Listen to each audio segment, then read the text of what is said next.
Hey everybody, what's up? So today I wanted to get on camera and do sort of a, not necessarily first impressions of this particular game, but I wanted to give my overall thoughts on it without limiting it to, I guess you could say, a review sort of structure. And that is a game that I played on the PlayStation Vita and I completed a couple weeks back. And that is Danganronpa Trigger Happy Havoc. Now, this is a game that, when people don't text message me, I can actually get to what the game's about. This is a game that is, well, actually, I guess you could say it's a port of a series that started on the PlayStation Portable in Japan a couple years back, and recently they released an updated Vita version.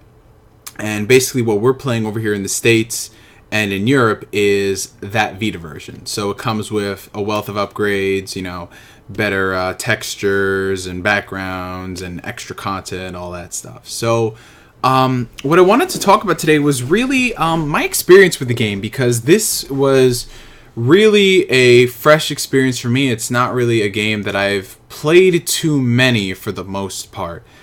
This is a visual novel game. For those unaware about what a visual novel is, it is essentially a game that focuses heavily on story, and with story comes text, and with text comes reading. So right off the bat, that'll probably alienate a good majority of people out here, because a lot of people, when they're playing games, they want to, hack and slash and kill things and shoot things and all that stuff. But this is a different kind of game, and this is actually, I guess you could say, my third visual novel that I've actually played. I've dabbled in some in the past, even some on PC, but really the two that stuck out on me a lot were 9 Hours, 9 Persons, 9 Doors on the Nintendo DS, and Zero Escape Virtue's Last Reward on the PlayStation Vita. And Danganronpa is coming from the same guys who made that game. So all the visual novel games I've played, coincidentally, are coming from the same developer, Spike Chunsoft. And what this game is about, the main premise behind it is, you are, when people don't text me, you are this boy by the name of Makoto Naegi, if I can remember how to pronounce things. And basically, he is selected to enter this prestigious school called Hope's Peak Academy. Now, Hope's Peak Academy is essentially the place for where all the elite children are sent. Now, these are the top of the line, the top class kids who are not necessarily sent to that school because their family is wealthy or they have some form of political power. It's more for people who excel at the very best in what they do. So, for example, you have the ultimate athlete, you have the ultimate computer programmer, you have the ultimate prodigy, the ultimate fanfic creator. So there's a lot of different things than the typical, oh, you think this prestigious academy is just for people who are rich, people who have brains, stuff like that. Now, it's a little bit different than that. So that was actually pretty refreshing to see. And Makoto is a very average, run-of-the-mill guy. He's not necessarily someone who's known for his looks, known for his status, nothing like that. He's basically entered into this drawing, and he's basically the ultimate lucky student. So he gets to go to that school because he has a lot of luck. And once he gets to the school, he basically passes out.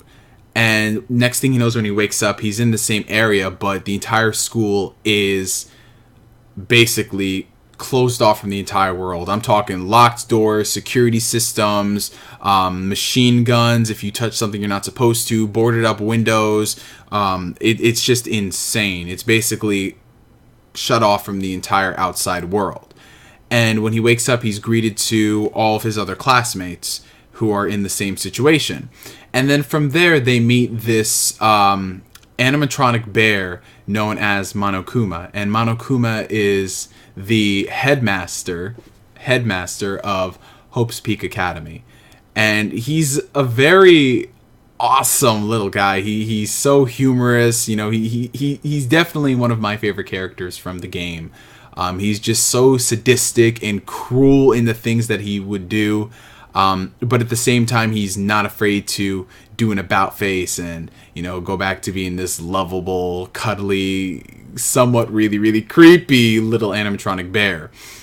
And the whole reason why these guys are stuck in this school is because at Hope's Peak Academy, the only way that they're able to escape from it is if they successfully kill another one of their classmates and get away with it. So that sets the premise for the entirety of Danganronpa's story. Basically, it's a bunch of these kids who are stuck in this school with no way to get out. So the only way for them to break free is for them to betray one another and successfully get away with it. Now that's all I'm really going to say about the story of Danganronpa, because from there it gets very, very intricate and spoilers at the wazoo. Even by talking about the story itself, I had to hold myself back from potentially revealing something, because in this game, it's the littlest details that really, really make a difference. So as you can surmise, in this game, it's all about survival, and it really does show you the nature of humans when they're backed into this predicament. And what I really liked about this is, unlike things like, I guess you could say, Battle Royale, where it's an all-out kill or be killed type thing, this is not like that. There is an entire deeper story than just the students have to kill one another and get away with it. It adds an entirely new dimension to the table, and it's just something that just keeps unfolding the further and further along you get into the story. And the way Monokuma actually mixes things up is because, of course, I'm sure you guys are aware, if the only way you can get free from this place is by killing another one of your classmates, why do we have to do that? We can just not kill each other, and then this bear will just not have any fun, because that's what he's all about. He wants to see these people kill one another. He wants to show how basically how much despair he can create from these kids. And Monokuma is smarter than that. Monokuma knows that, of course, these people are gonna not kill each other. They're gonna take the peaceful route. And he actually creates circumstances and scenarios that force at least one of the students to kill. And basically what happens in this game is, as you can surmise, students do kill one another. What happens is, when you control Makoto, you have to uncover who did it. And from there, you have to search the school around for clues related to the situation, and it helps fuel the investigation. You go and interview some of the students who may have been around when this happened and such. And almost every student plays a role in each murder plot. So that's the first part of the gameplay. The gameplay, when you get into the investigation and the murder, is followed by something called the class trial. Now, the class trial is where the real meat and potatoes of Danganronpa lies, because essentially you're in a room where you have to successfully pin who murdered this individual. And more often than not, you don't get to know who murdered the individual till the class trial. And when you're in the class trial, it's basically done in a style similar to Phoenix Wright, where you have to present evidence to see, basically answer the question that's on the table at the time. Like, so if this person killed it, how did they get in here if such and such happened? And you present your evidence and such. And it's actually, it's really interesting. It's not necessarily just, oh, let's go down the list of things that happened. It's something that just evolves as you play the game, because the tiniest thing that somebody will say can open up a completely new section of the investigation. And then from there, you have to discern whether or not that I really should have turned off my text tone notifications for this video, whether or not this person is guilty or not. And it was something that I really enjoyed playing, because as a person who loves mysteries and things like Sherlock Holmes and Detective Conan, it's stuff like that, it was a real joy to play through this investigation. and always kept on my toes, because more often than not in all these cases there was never a situation where I knew straight off from the bat the second I started that, okay, this person is who it is. In a lot of cases I actually had an idea of who did it, but as the investigation and the class trial went on, I was just completely dumbfounded that my theory was wrong. And you'll definitely notice that early on in Danganronpa. You'll see that who your first guess is, in a lot of cases, is not who it actually is at the end of the day. And so once you have the investigation and the class trial is actually broken up into several parts. So the first part, like I said, is you have to discern whether or not what someone's saying is factual or if it is a lie. And then from there, you get this section called the Hangman's Noose, which is essentially where you have to shoot down these targets and complete a particular keyword that is important to the investigation. So let's say, for example, somebody asks the question, how did this person get into, I'm making something up because I don't want to spoil this, how did somebody get into the freezer if the door was locked the entire time? And let's say the code word was key card. You'd have to actually shoot those down. And then from there, the third one is actually this rhythm simulation game where once you get into a head-on confrontation with an individual during the class trial, you have to match your button presses to the beat of the music. And as the tension rises and it swells up, it gets progressively harder and harder to deal with. So you have to actually keep on your toes when it comes to matching the beat. And then after you've discerned the identity, you find out who actually did it. The final piece is a recap selection where you match the pieces of what went down in the investigation from the very start to the very end in a very comic book style way. And that from there is where you find out who did it, and then Monokuma deals the punishment, as you will say. And I'm not going to say more from there.